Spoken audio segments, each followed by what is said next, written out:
Another year over, a new one just begun.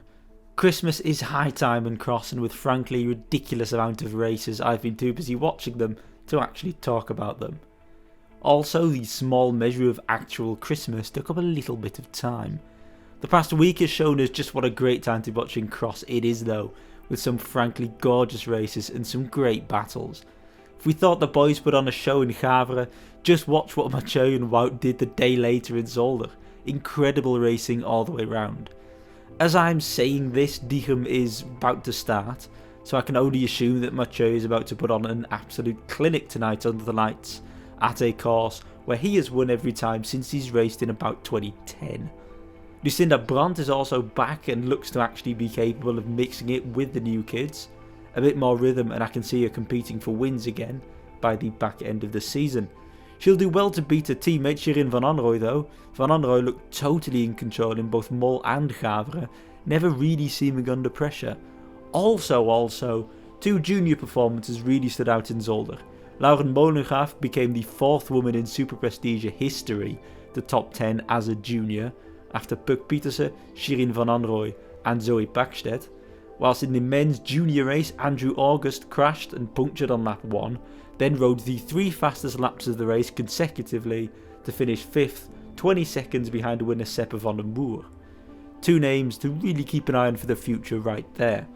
But what I really want to do today is look back at not just the last 2 days, but the year as a whole, the highs and the lows, in one of those slightly cringy award ceremony style things. So let's get into it. And the first of these arbitrary pointless awards is that for the best kit of the year. Because I love a good kit, I mean who doesn't? But the general consensus on this one does feel pretty clear. Any kit won during a cross race qualifies here as far as I'm concerned. So I do feel I have to give a special shout out to Lars van der Haar's European Champion kit, because that thing was just incredible. In a similar vein, the EF Education Honsinger USA Champion kit is an absolute masterpiece. I also really like Limburger's French National Champions kit, but the winner is remarkably probably a trade kit. That of Magali Rochette. Rochette's grasp on cyclocross fashion is second to none. She's always had some of the greatest jerseys in the field, and despite no longer holding any continental or national titles, she is absolutely still at the top of her game with this beautiful Rafa kit.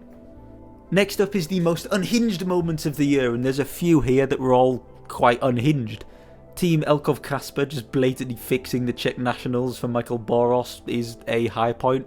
I don't really remember anyone talking about this, despite the fact that they blatantly just fixed the entire race. It was insane, but it did happen.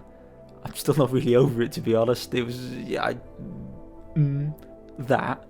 Another good one is Sylvia Persico's entire Val d'Isole race. Technically not a moment, but it sort of was a moment in time.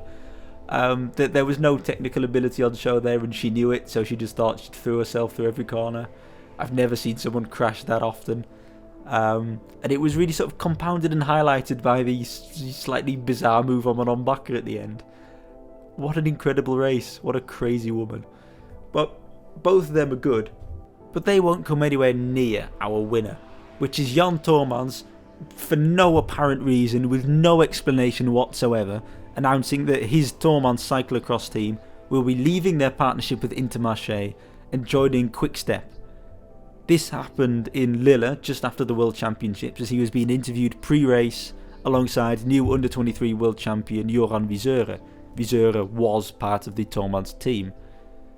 They asked him a question about a vague rumour. Toormans then decided to confirm that this was absolutely happening and that all the riders would be joining, despite Wiesure next to him having not signed a contract with the team and not really wanting to join Quickstep. It kicked off one of the most insane sagas I think we've seen in cross in quite a long time.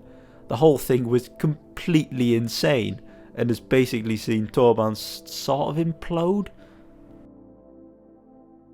Now, on to the funniest moment of the year. Again, there were a few quite funny things that happened. One of my personal favourites was Tom Pidcock getting his bike stuck during the warm-up in Hulst after crashing over the barriers. That was impressive more than anything else. I was also a huge fan of Magali Rochette being a frankly terrible influence on the younger generation at the podium in Gullegem. but nothing will quite top Michael Boros appearing again when he took part in the relay race in Fayetteville. The Czech team did a slightly different strategy to everybody else, meaning that Boros, a elite male, was racing against, I believe, mostly juniors. It must be the fastest he's felt in absolutely years.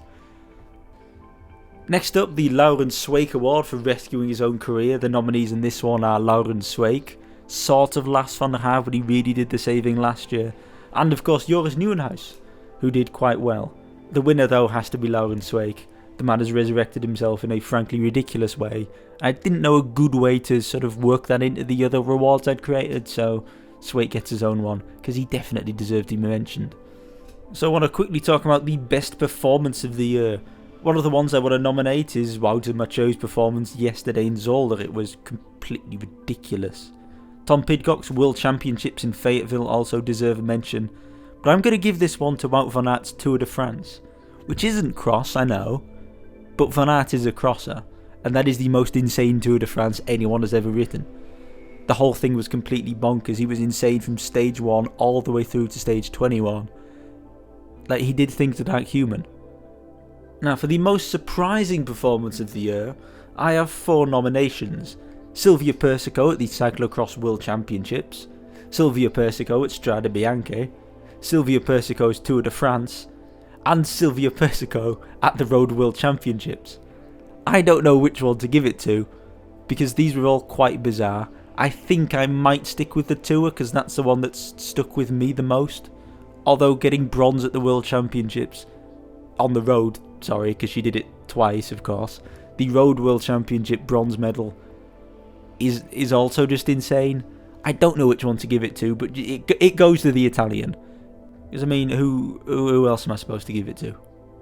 And that leaves us with the 2 big ones. The best race of the year, but before that, the best moment of the year. And for this one, I've got 3 nominations once again. First of all, I've got Shirin van Anrooy apparating back into existence at the end of Strade Bianche, because this caught me so off guard, and it was the first moment that we realised that Van Anrooy was serious business on the road now. And it's second in excitement to me for the whole season, only behind Wout van Aert completely nuking the entire Tour de France on stage 4, in one of the most brazen shows of power I think that the whole sport's ever seen. It was ridiculous. He rode everybody out of his wheel. He dropped the eventual winner on this small little non-categorised climb, I think it was. Maybe it was a 4th, I can't remember. And then just timed throughout the last 10 kilometres on his own against the entire peloton of the Tour de France. It was insane. It's one of the most insane performances I've ever seen. But both of them pale in comparison to the historical value of Marianne Vos winning her 8th world title. Because that's history, and that is history that we saw unfold before our own eyes.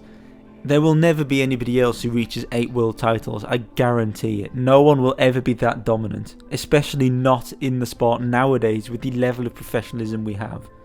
Vos is a complete alien, and her winning that 8th world title, setting herself completely apart as the strongest crosser ever, the most successful ever at World Championships, is a hugely deserved moment, and that is the best moment of the year for me, absolutely.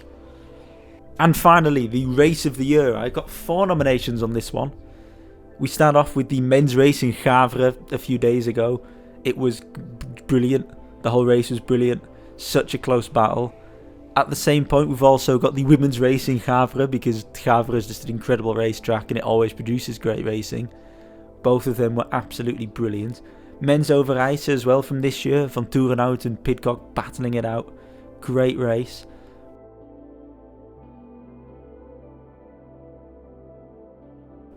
Apologies if this video is a bit shaky and a bit sketchily done. It's not the best thing you'll ever see. It's Christmas. I don't really have a lot of time. We're making it work.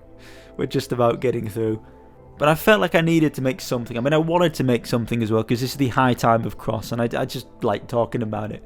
But I also felt the need somewhat to talk about this, or to talk about anything in general, because recently the channel hit 1,000 subscribers, and that might not be a huge milestone compared to what people do nowadays on this platform.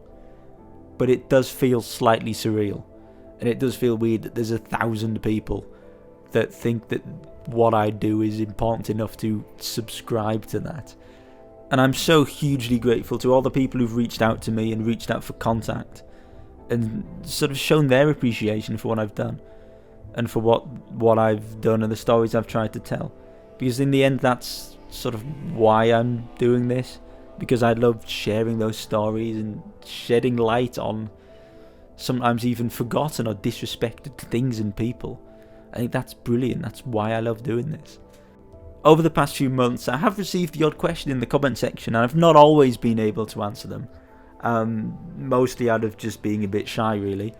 But having hit 1,000, it's a bit of a milestone. I'm sort of debating doing a bit of a Q&A thing. So if you've got any questions, leave them in the comments, and I might make a video in which I answer them. I'm tempted to do it, but I don't really like doing sort of the typical YouTube-y stuff, because I feel like it's more... Like, I want this channel to be more about cross and more about the riders than about me, per se. But at the same time, people ask the questions, you may as well answer them. So feel free to ask away. If there's enough, then we'll make a video.